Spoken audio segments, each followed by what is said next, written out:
Listen, I'm gonna hit you with something powerful right away. You will never be poor if you understand this one thing.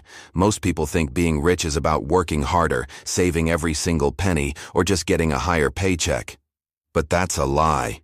That is the exact reason why people can grind for 40 years and still end up broke, stressed, and wondering where all their time and money went.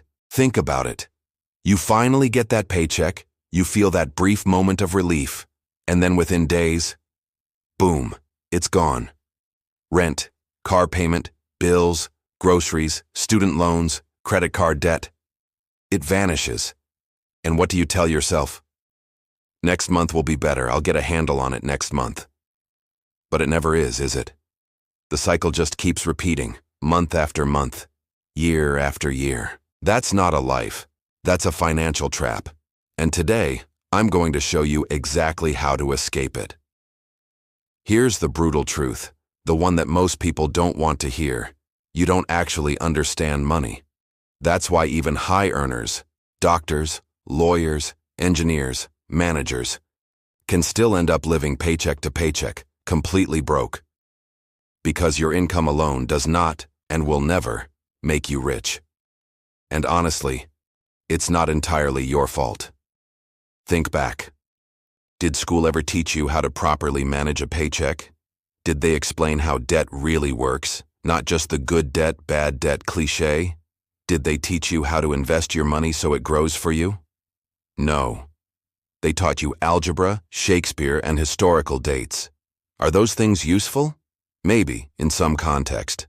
But when it comes to money, the one tool we have to deal with every single day of our adult lives, we were left completely in the dark. So what do people do when they don't know any better? They just copy what everyone else is doing. They see their friends and neighbors, and they follow the script. They buy a brand new car on credit, because that's what success is supposed to look like. They get a mortgage that stretches them to their absolute financial limit, because owning a home is the American dream. They swipe their credit card for things they don't even need, just for that quick dopamine hit of a new purchase. And then they spend the rest of the month wondering why they're so stressed, so anxious, and always feel like they're one unexpected expense away from disaster. Here is the secret. This is what the top 10% know that the other 90% don't. Real, lasting wealth doesn't come from your paycheck. Wealth comes from your assets. It's a simple distinction, but it changes everything. Let me break it down. Assets put money into your pocket. Liabilities take money out of your pocket. It's that simple. That shiny new car you're so proud of, it's a liability. It drains money every single month in payments, insurance, gas, and maintenance. That brand new iPhone you got on a payment plan, it's a liability. You're paying for it long after the initial excitement has faded and its value is plummeting. But what about a rental property that you own? That's an asset. It pays you every single month. What about dividend stocks? They're assets. They literally pay you to own them while you sleep. Even something like a small YouTube channel you build on the side, or an online course you create once. That can become an asset, because it brings in income without you actively having to trade your time for it. Once you start seeing the world through this lens, everything changes. You stop asking, can I afford the monthly payment on this? And you start asking a much more powerful question. Is this an asset or a liability? Let me give you a crystal clear picture of what this looks like in the real world. Imagine two people. Let's call them Alex and Ben. Both earn the exact same income, $3,000 a month after taxes. Alex is what you'd call a good saver. He spends $20,900 a month on his lifestyle, and he diligently puts $100 into a savings account at the bank.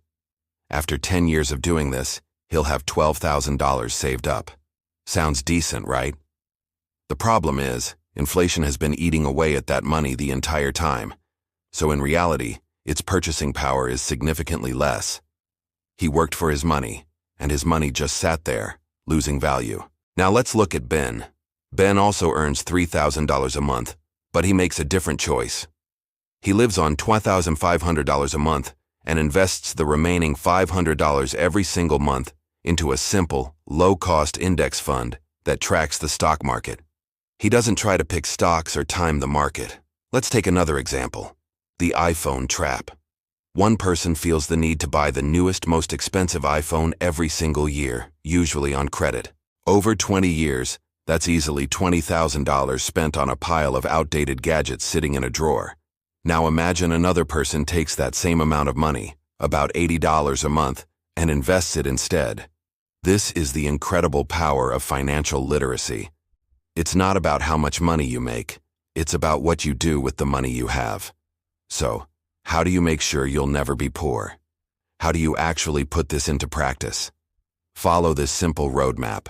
First, learn the basics. Truly understand the difference between assets and liabilities. Understand how compound interest works. It's either working for you or against you. This is the non-negotiable foundation. Second, stop relying only on your paycheck. Your job is just one stream of income. Start building others. This could be investments, a side hustle, anything that can generate passive income. Your goal is to have money coming in from multiple directions. Third, invest early and consistently. It doesn't have to be a huge amount. Even $50 or $100 a month can grow into tens of thousands of dollars over time. Your greatest asset when investing isn't money, it's time. The sooner you start, the more powerful your money becomes. Fourth, get control of your spending. I'm not saying you have to live like a monk and never have fun, but you must stop buying things you don't need to impress people who don't care about you. Every dollar you spend on a liability is a dollar you can't use to buy an asset. And finally, educate yourself daily. This is a skill. Read books. Watch videos like this one. Listen to podcasts. The more you learn about money, the better you'll get at managing it and making it grow. Money is not evil.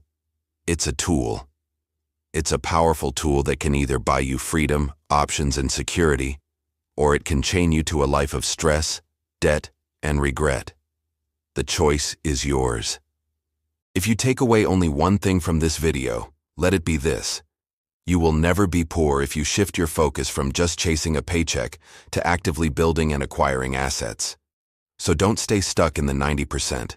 Be intentional, be smart, and start building your financial freedom today. It's time to stop just working for money and finally let your money start working for you. If this message hit home for you, do yourself a favor and hit that subscribe button right now. Because every week I'm dropping real practical money lessons designed to help you escape the cycle for good. Thanks for watching.